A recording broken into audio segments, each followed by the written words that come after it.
안녕하십니까. 예, 별의별 교육연구소. 오늘은 특별히 차 안에서 시간을 내서 찍고 있습니다. 네, 대성 선생님과 제가 출장을 갔다가 이제 출장을 마치고 이제 돌아가는 길에 차에서 이런저런 이야기 나누다가 이제 유튜브를 찍자. 그래서 이제 찍게 되었는데요. 오늘 저희가 이야기 나눌 주제는 뭔가요? 교사로서 이렇게 여러 가지 이제 이런 진로에 대한 고민들이 들 때가 있습니다. 그리고 이런 교육 전문직에 대해서 관심이 가는 선생님들도 많이 있으실 테고, 또 궁금해하시는 일반인들도 많이 있으실 텐데요. 마침 저희 둘 다 교육 전문직으로 근무하고 있기 때문에 거기에 대해서 한번 얘기를 한번 나눠보고 싶습니다. 그러니까 지금 오늘이 한 4월의 마지막 날인데 아마 이 시기가 되면은 이제 교육 전문직을 이제 모집하는 이제 뽑는 시험에 이제 공고가 뜨게 되는 것 같아요. 지금 올해 뭐 떴나요? 예, 제가 알기로는 전국 시도에서 이제 다 공고도 뜨고, 서류 심사도 서류 접수도 다 끝나고, 이제 1차 시험을 앞두고 있는 걸 알고 있습니다. 경쟁률이 뭐 저희 때 한 10대 1 정도 됐던 것 같은데 요즘에도 그렇게 인기가 있나요? 그러니까 시도 홈페이지에 이제 공지사항으로 올라가 있는데, 제가 한번 확인해 봤더니 한 8대 1 정도 되더라고요. 그러니까 그 부분은 조금 이제 좀 설명이 필요할 것 같아요. 그러니까 어떤 선생님으로서 학교 현장에서 학생들과 만나고 동료들과 협력하는 교사의 삶이 더 좋을지, 아니면 교육청에서 학교 현장을 지원하는 행정 업무에 이제 초점을 맞추게 되는 장학사가 좋을지, 그 부분은 이제 무엇이 좋다 나쁘다 말할 수는 없을 것 같아요. 그러나 우리 대성쌤은 어떠셔요? 교사로서의 삶이 더 좋으셨나요? 장학사로서 삶이 더 좋으셨나요? 우선은 이제 그 근무 시간을 좀 말씀을 드리면, 제가 교사 때랑 이제 장학사로서 근무한 시간은 이제 초과 근무만 비교했을 때는 감히 비교가 안 될 정도로 근무 시간이 길고요.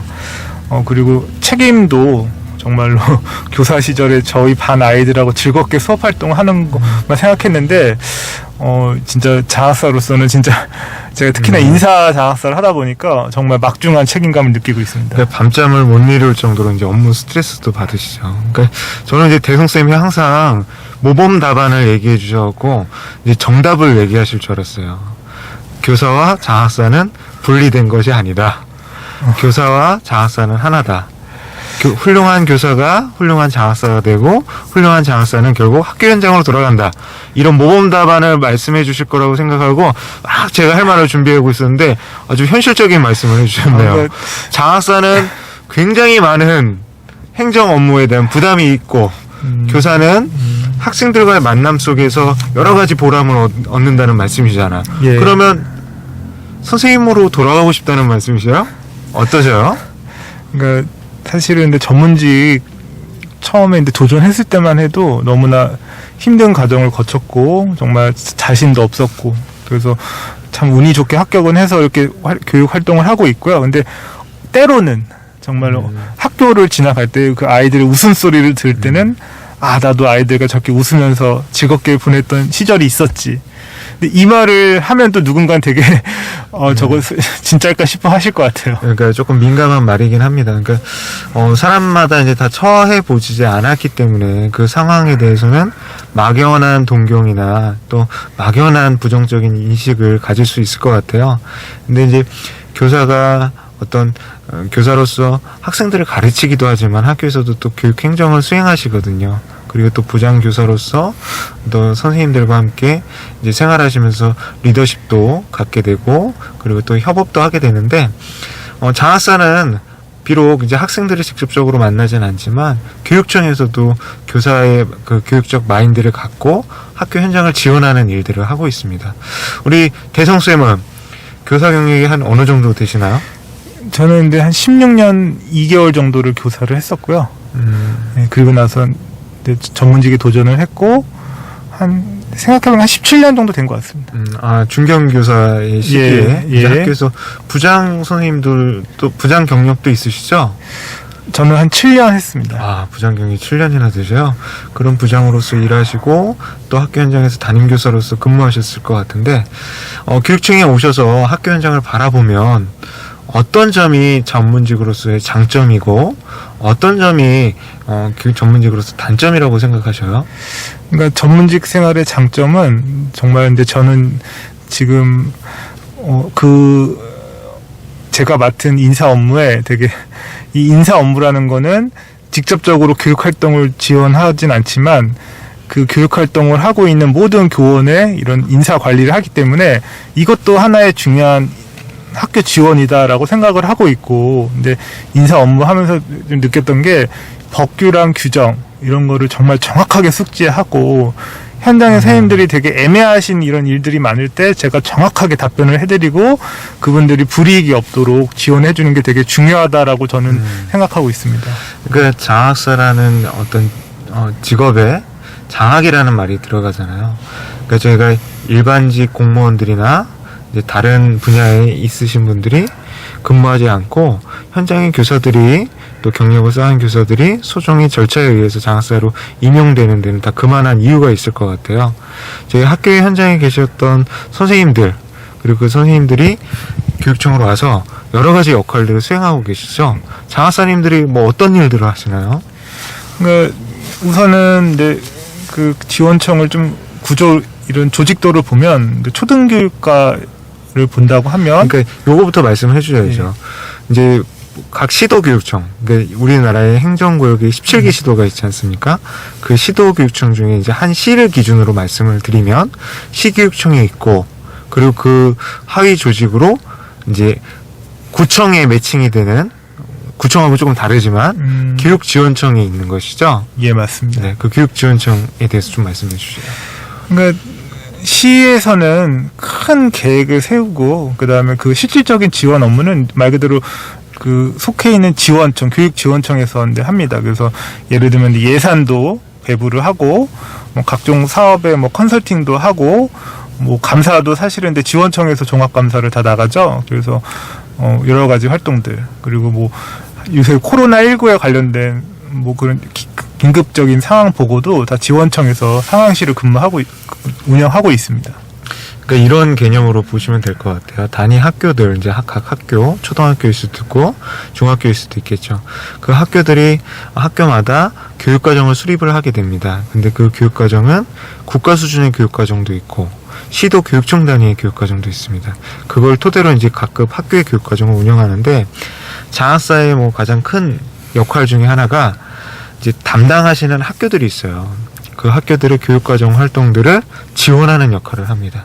그리고 때로는 감사도 나간다는 말씀이시죠. 맞습니다. 그리고 그 현장에 있는 선생님들을 지원하는 업무도 하는데 우리 대성쌤은 올해 맡으신 업무가 인사 담당이시죠. 맞습니다. 아, 그 무서운 인사 담당 장학사님. 인사 담당 장학사님이 하고 있으니까 저 영광입니다. 그리고 또 예. 그런 역할들을 수행하시는 또 교육지원청이 있고 또 시교육청에서는 이제 각 부서별로 이제 계획들을 수립을 하잖아요. 예를 들어서 인천 같은 경우는 동아시아 시민교육과도 있고 초등교육과, 중등교육과, 학교생활교육과, 창의인지교육과, 체육건강교육과 등이 있습니다. 이런 곳에 있는 장학사님들은 각 부서에 있는 기본교육 계획과 또 교육청에서 있는 또 수행하는 공모사업 혁신제 이런 사업들을 운영하게 되시는데요. 그런 운영학교에 이제 지원을 해드리고 또 컨설팅을 해드리고 또 환류를 해주시고 그리고 이런 사업들이 중장기적 방향에서 어떻게 나아갈지 이제 이런 부분들을 고민하고 계시죠. 대성쌤, 교육지원청에서 계시면서 장학사로서 이런 일들을 하는구나. 현장에 계신 선생님들이나 일반인들이 모르시는 일들이 있으셨어요?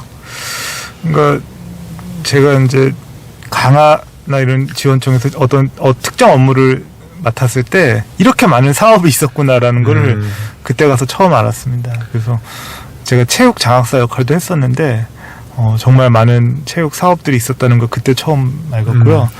그다음에 이런 예산이라든가 이런 것들은 사실 교사 시절에는 그렇게 많이 다루지 않았는데 지원청에서는 예산 재배정이라든가 그리고 그런 거 다 정산이라든가 그리고 제가 지금 인사 업무를 하고 있는데 이런 성과급 같은 경우 정말 수십억 단위의 금액을 제가 다 계산해서 품위를 했습니다. 아우, 대단하십니다.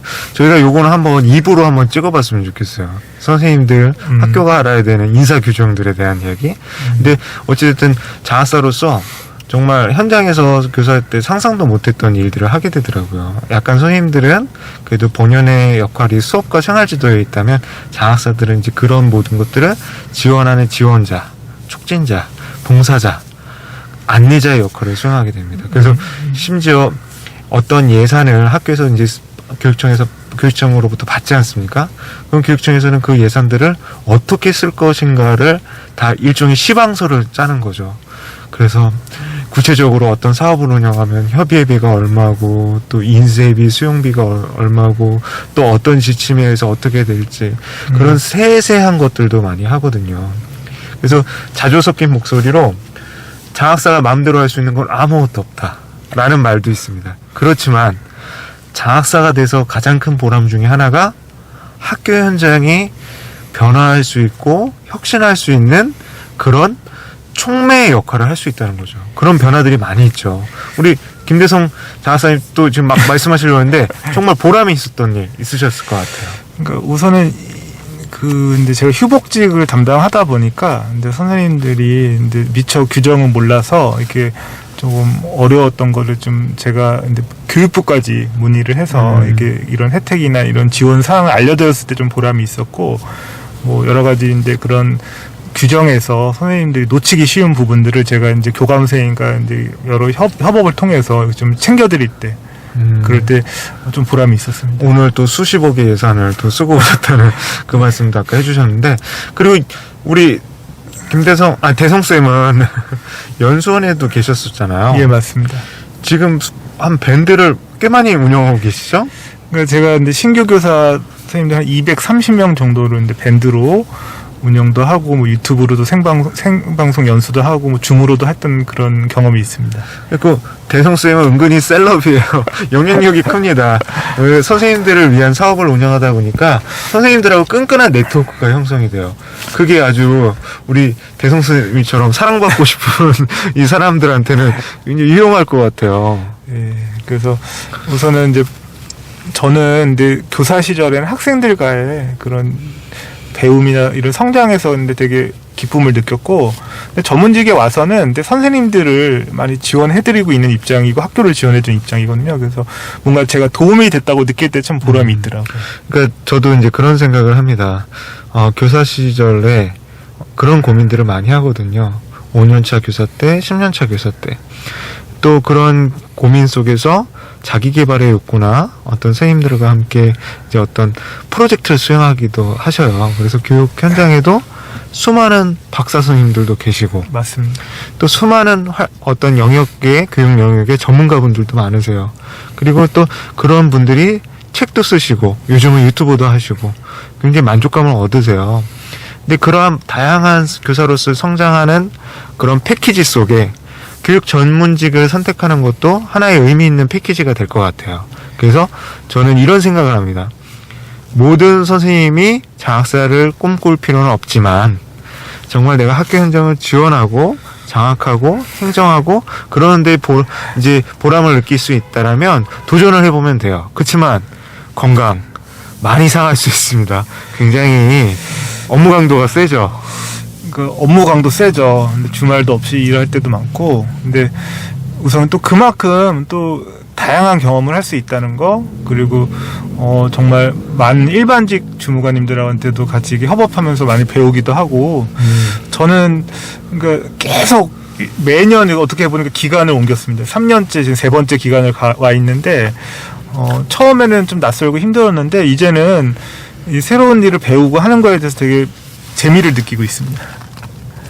네. 재미를 느끼고 있어요. 제가 딱 마스크를 조정하는 순간 재미를 느끼신다고 하셨는데요. 네. 그러면 지금 아마 서류를 내실 분들은 다 내셨을 거예요. 근데 이제 아직 어떤 30대 후반이나 40대 초반 그리고 또 뭐 40대 중반일 수도 있겠죠. 이게 중견의 선생님들이 전문직을 고려하고 계시다라면 이제 제일 먼저 이런 것부터 준비해라. 뭘 준비해야 될까요?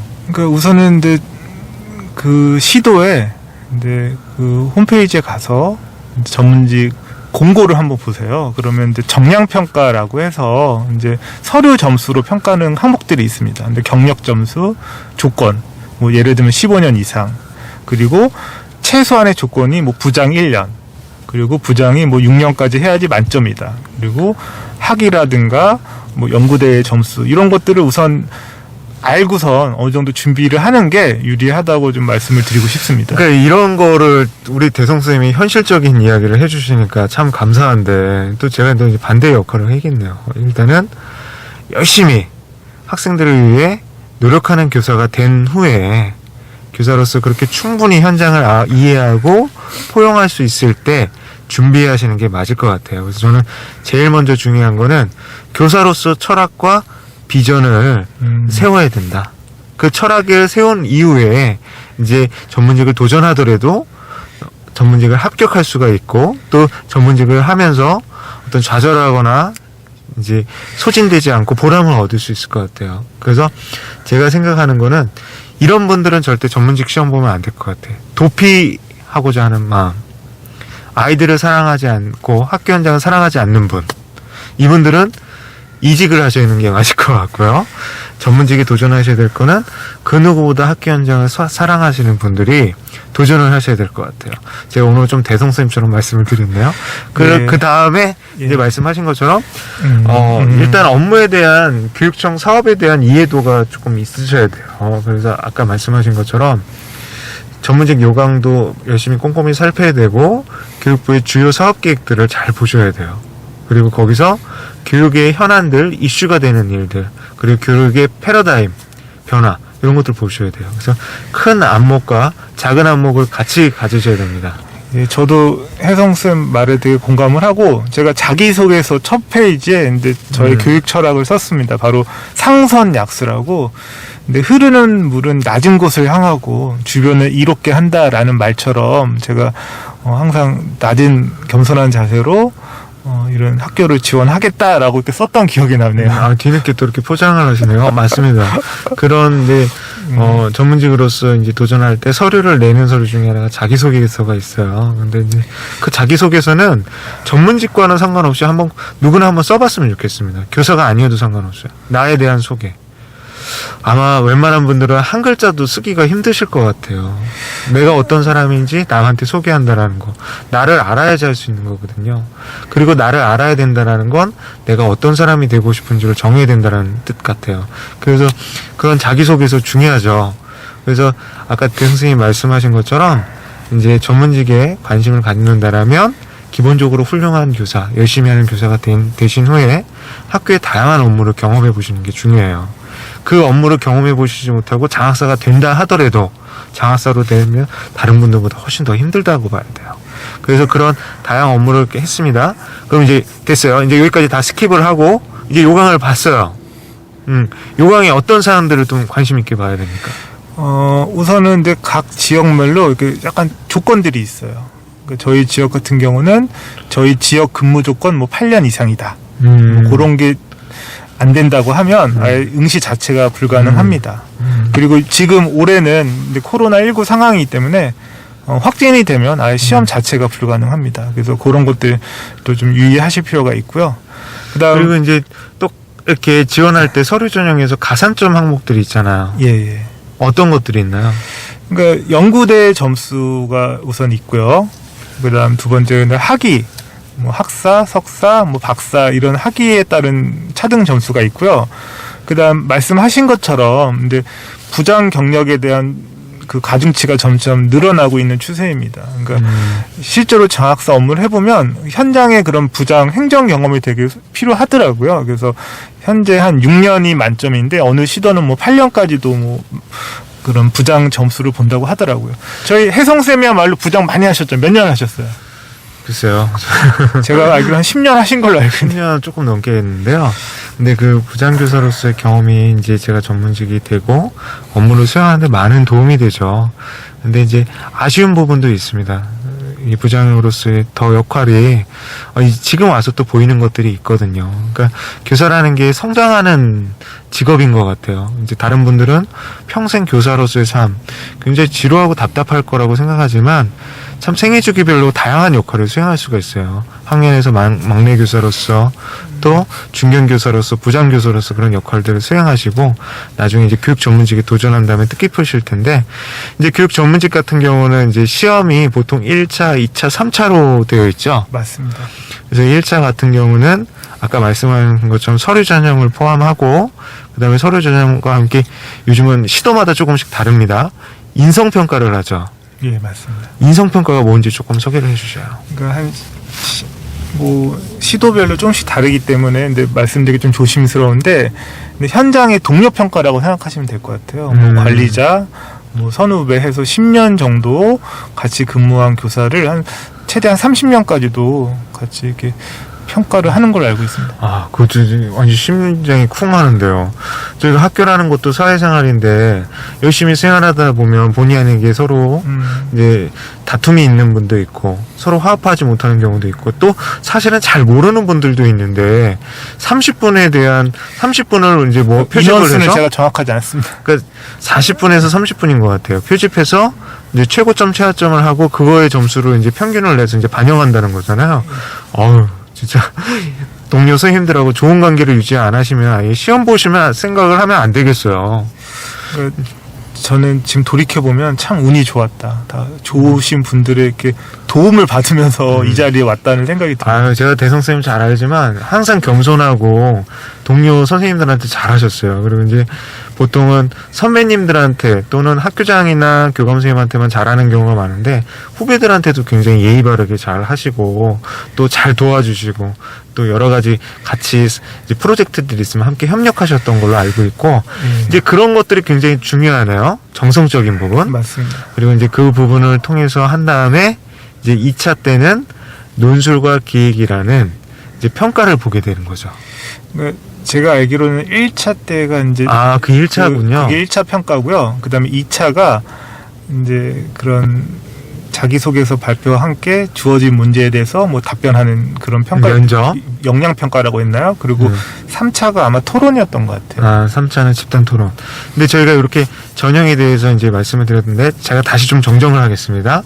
이제 1차 때 서류 전형과 동료 평가, 인성 평가, 그리고 이제 논술과 기획의 지필 평가를 본다라는 거고 2차 때는 이제 자기소개서를 바탕으로 한 면접과 이제 또 면접하고 또 뭐가 있죠?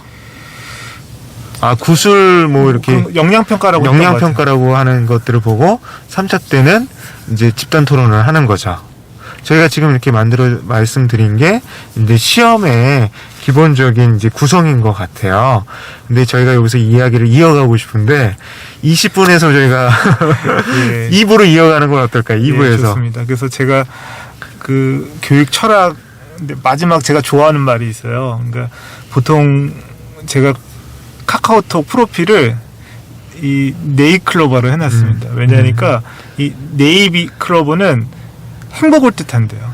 그리고 혼자 피어 있는 게 아니에요. 여럿이 같이 어우러져서 푸른 언덕을 만든다고 합니다. 제가 이게 전문직 자기소개서 마지막 발표했던 문구인데요. 네, 중요한 네, 또 저도 이렇게 저는 행운을 갖다 주는 특별한 네이클로버가 네이클로버가 아니라 평범한 세이클로버로 살겠습니다. 이렇게 했던 것 같아요. 굉장히 또 이렇게 의미 깊은 명언을 또 남겨주셨네요. 예. 저희가 좀 프리뷰를 하자면 다음 편에서는 이제 논술과 기획 평가, 이제 지필 평가에 대한 얘기를 이제 주로 드려야 될 것 같아요. 어떻게 준비하고 어떻게 하는가. 그 다음에 이제 그 다음 편에서는 아까 말씀하신 면접이나 구술, 집단 토론에 대한 이야기를 이어가도록 하겠습니다. 예, 이상으로 마치겠습니다. 감사합니다.